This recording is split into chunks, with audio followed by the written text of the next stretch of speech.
Good afternoon, everyone. Sean here with the National Institute of Firearms, and today we're going to take a quick look at a robbery in a shoe store. On June 10th, 2014, at 7:10 p.m., police in the 2nd District responded to 2329 Cottman Avenue for a report of a robbery at Footaction. Once on location, the employees reported that a black male armed with a silver-colored handgun entered the store, shopped for approximately 20 minutes, and then demanded money and clothing point of gun. The male forced employees to open the registers and put the money in the bag along with the clothing. He locked the employees in the rear office and then fled the store. Taken was an unknown amount of cash and store merchandise. The suspect walks into a store and looks like he's on a cell phone and looking to purchase something.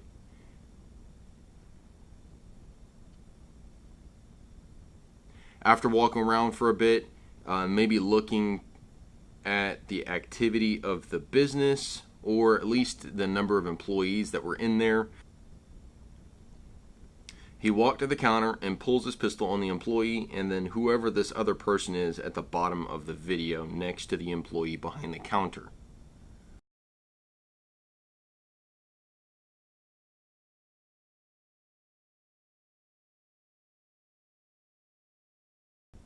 At this point, he has the cashier empty the register and puts a glove on his left hand, possibly to avoid leaving prints.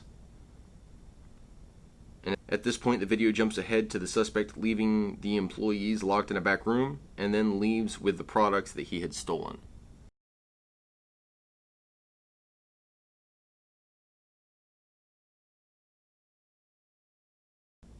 So there's a few things to take note of here on this video. Number one is the firearm, the handgun that this guy was using was extremely large. Just goes to show that you can't always spot when someone is trying to conceal a firearm. Both good guys and bad guys. Number two, it kind of looks like he doesn't really know how to handle a handgun. He's waving it around and pointing it and using it to direct people as opposed to his other hand that's not doing anything for the most part. What that means is if you felt it was necessary and could be done so safely, meaning you have some sort of skill to do it, possibly either removing his firearm from him and or calling authorities or just getting away. Now, number three is that he's constantly got his finger on the trigger. What that means is there's a possibility that if he moves the wrong way, he could just press the trigger and you might be in the crossfire or in the way. Of course, if you were to try to make an advancement towards him, it would be much easier for him to be able to pull the trigger and stop you from doing so.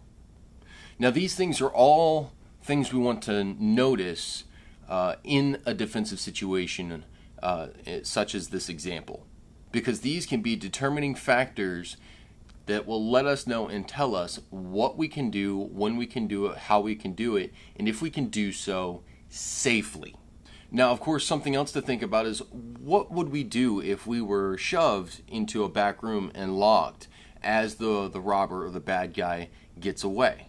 Do we yell, bang on the doors and in the walls and try to draw any attention to ourselves that we can? If we have access to a phone of some sort, calling authorities or help, bare minimum, what do we do? And that's where you guys come in. I'd love to hear your comments as far as what things could be done. If you were locked in a back room like these employees were, make sure you leave those in the comment section down below. And if you like this video, make sure you hit the big thumbs up, you hit the subscribe button, and I'll see you on the next one.